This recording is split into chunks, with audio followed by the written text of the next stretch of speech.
The kind of boredom which the person accustomed to drugs experiences when deprived of them is something for which I can suggest no remedy except time. Now, what applies to drugs applies also within limits to every kind of excitement.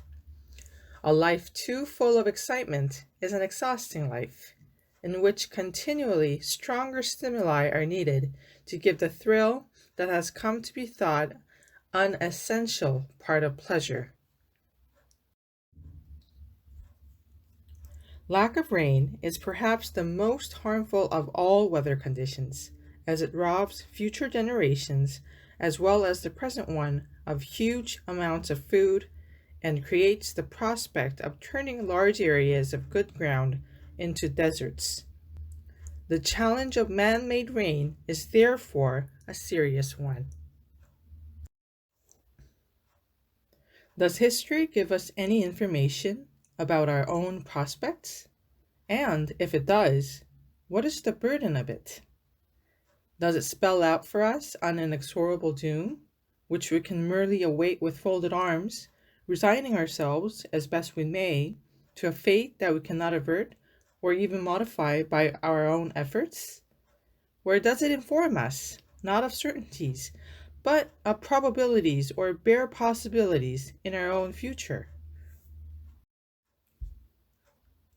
You are mistaken if you think that luxury, neglect of good manners, and other vices, of which each man accuses the age in which he lives, are especially characteristic of our own epoch. No era in history has ever been free from blame. I hope that no one present will suspect me of expressing my personal criticism of the Western system in order to suggest socialism as an alternative. No, with the experience of a country where socialism has been realized, I shall certainly not speak for such an alternative.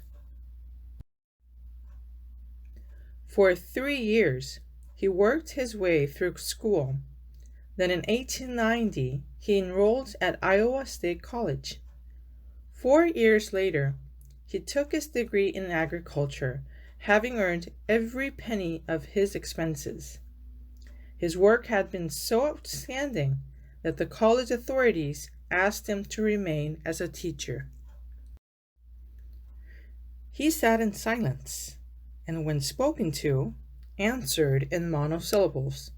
He was making up his mind to have it out with Rose when they were alone.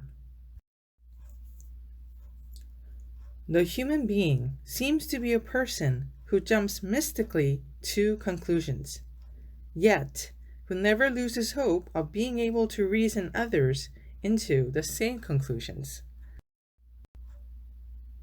The country was full of snakes and other dangerous creatures, and the jungle was so thick that one would be able to advance only slowly, cutting one's way with knives the whole way. Our civilization, if it is to endure, must have a star on which to fix its eyes, something distant and magnetic to draw it on, something to strive towards beyond the shifting needs and passions and prejudices of the moment. Those who wish to raise the dignity of human life should try to give civilization that star, to equip the world with the only vision which can save it from ill will and the crazy competitions which lead thereto.